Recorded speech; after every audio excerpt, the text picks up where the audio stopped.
ঘরের মধ্যে কোন কোন জিনিস থাকলে জিনেরা আকৃষ্ট হয় এবং ক্ষতি করার চেষ্টা করে, অত্যন্ত গুরুত্বপূর্ণ বিষয়। জিনরা আমাদের সাথেই থাকে এবং কারিন নামক জিন আমাদের সঙ্গেই বেঁধে দেওয়া আছে। প্রত্যেকের সঙ্গে এক একটা কারিন নামক জিন আছে।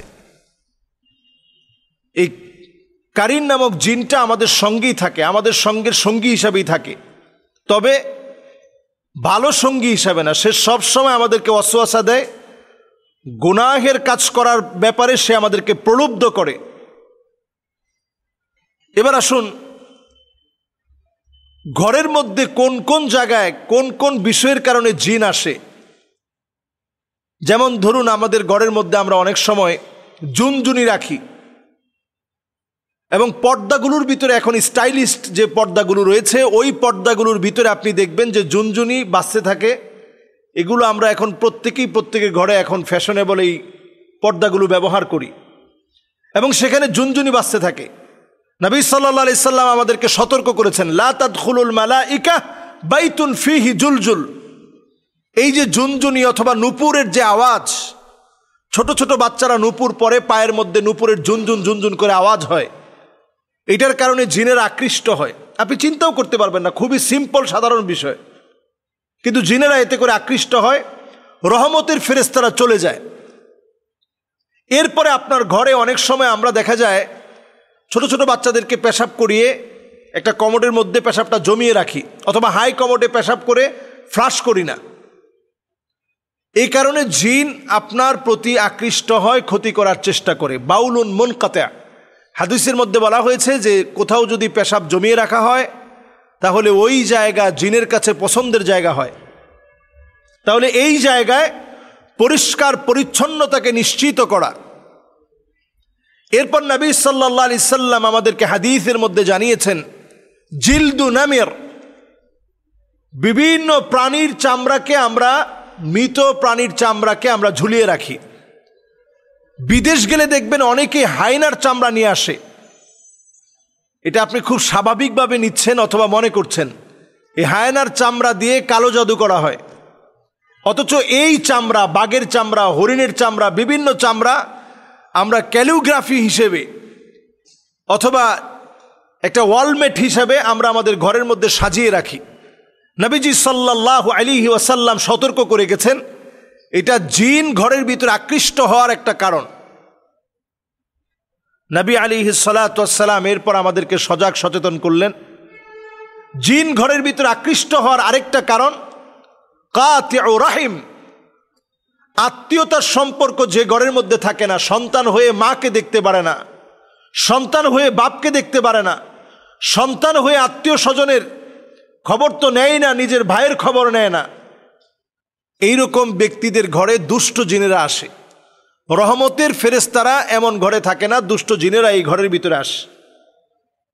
এরপর নবী সাল্লাল্লাহু আলাইহি সাল্লামের হাদিস থেকে বোঝা যায় যে ঘরের ভিতরে পুতুল থাকে, তাসাউর, বিভিন্ন রকম মূর্তি থাকে, বিভিন্ন রকমের ছবি থাকে, এই ঘরগুলোর ভিতরে রহমতের ফেরেশতারা আসে না।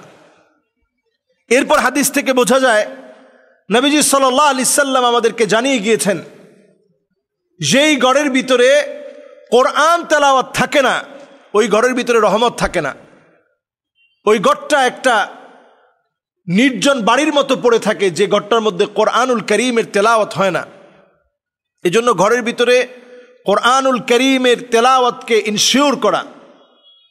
প্রয়োজনে আপনি মোবাইল থেকে কোরআনুল কারীমের তেলাওয়াতকে ছেড়ে রাখুন, প্লাগ ইন কোরআন, সার্বক্ষণিক কোরআন তেলাওয়াত চলতে থাকে। এই ধরনের ডিভাইসগুলো এখন পাওয়া যায়। আপনি কোরআনুল কারীমের তেলাওয়াত আপনি ছেড়ে রাখেন, লাউডলি ছেড়ে রাখেন এবং শোনার চেষ্টা করেন। কোরআনুল কারীম তেলাওয়াত যখন বাজবে তখন অন্যমনস্ক না থেকে শোনার চেষ্টা করেন, সন্তানদেরকে অভ্যস্ত করেন। বাসার ভিতরে যখন খুব লাউডলি মিউজিক বাজানো হয়, এটা জিনদের আখড়ায় পরিণত হয়। এজন্য মিউজিককে বাসা থেকে একেবারে নিষিদ্ধ করে দেন। আমাদের কলিং বেলে মিউজিক, আমাদের মোবাইলের রিংটোনে মিউজিক, আমাদের বাচ্চাদের খেলনার ভিতরে মিউজিক, ছোট বাচ্চাদের জুতার ভিতরে পর্যন্ত মিউজিক, এবং দেখবেন সাইকেল কিনেছেন সেটার বেলের ভিতরে পর্যন্ত মিউজিক, সব জায়গায় মিউজিক। এই মিউজিক জিনদেরকে ডেকে আনে। আল্লাহ রাব্বুল আলামিন কানের একটা পাওয়ার দিয়েছেন। কুকুর কিন্তু আমার মতো শুনে না, বরং ছোট্ট মৃদু একটা আওয়াজ আছে যেটা কুকুরকে ভীত সন্ত্রস্ত করে ফেলে। আপনি অনেক সময় এই আওয়াজটা কানের মধ্যে শুনতেই পাবেন না, কিন্তু জিনদের ওই আওয়াজের কারণে কুকুর ভীত সন্ত্রস্ত হয়ে দৌড়াতে থাকে। আপনারা দেখবেন যখন আজান চলতে থাকে মসজিদে, তখন দেখবেন কুকুর ঘেউ ঘেউ করে উঠে এবং লাফাতে থাকে। তখন জিনেরা কুকুরের মুখ দিয়ে প্রবেশ করে পিছনের পথ দিয়ে বের হওয়ার কারণে প্রচণ্ড ভীত সন্ত্রস্ত হয়ে কুকুর লাফাতে থাকে। ওই আওয়াজ, ওই সময়ের সিচুয়েশন, জিনদের এমন কিছু আওয়াজ আছে যেটা আপনার কান পর্যন্ত পৌঁছায় না, কিন্তু সে অত্যন্ত ভীত সন্ত্রস্ত হয়ে যায়। জিনদের ওই আওয়াজে কুকুর শুনতে পায়। অনেক সময় বিড়াল দেখবেন হঠাৎ করে কানটা খাড়া করে ফেলেছে।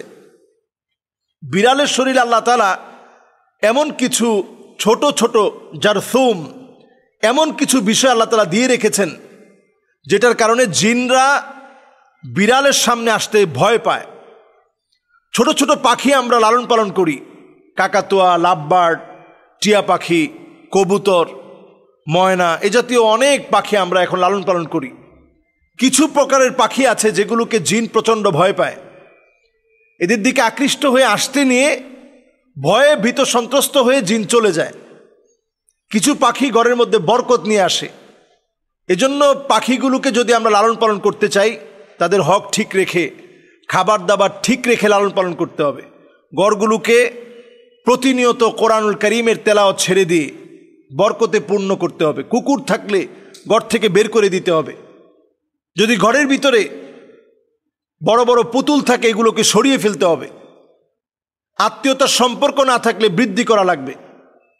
যত রকমের মিউজিক, জুনজুনি সহ যা আছে এগুলো ঘর থেকে সরাতে হবে। আল্লাহ রাব্বুল আলামিন আমাদেরকে বোঝার তৌফিক দান করুক। জিন কোনোভাবে খোলা যায় কিনা, জিনকে বশীভূত করা যায় কিনা, নিজের পছন্দ মতো জিনকে দিয়ে কাজ করানো যায় কিনা, কারিন জিন এটা আসলে কোন প্রকারের জিন, অত্যন্ত গুরুত্বপূর্ণ বিষয় এটি।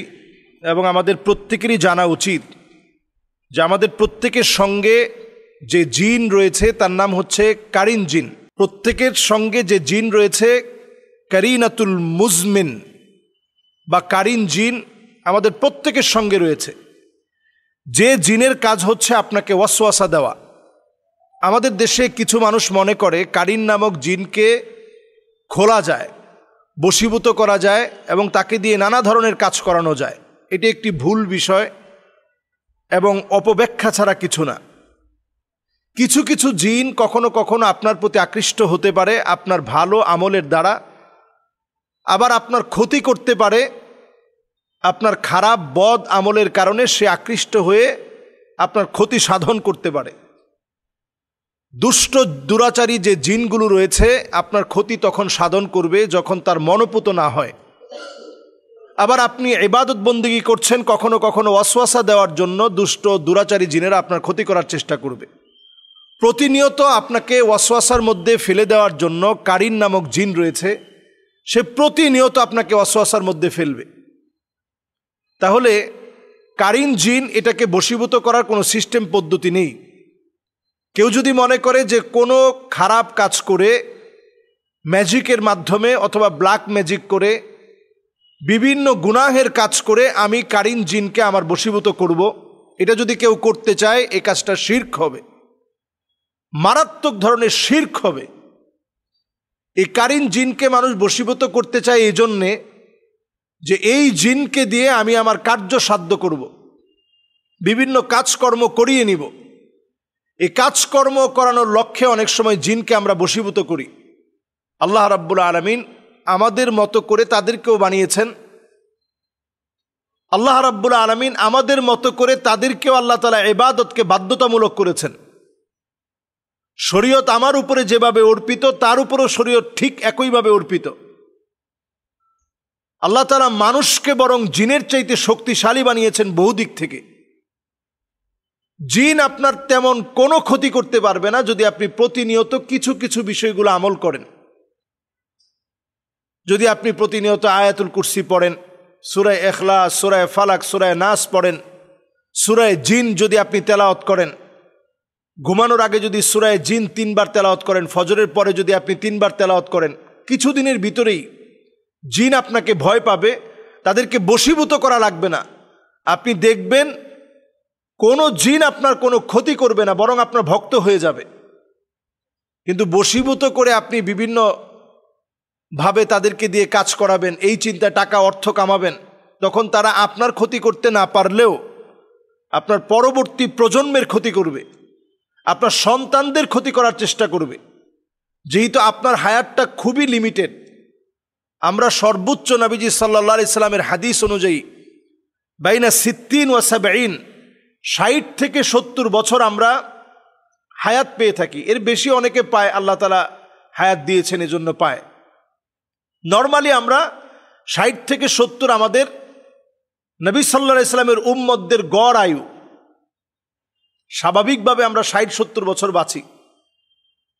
আর একটা জিন 2500, 3000, 3500 বছর পর্যন্ত বাঁচে।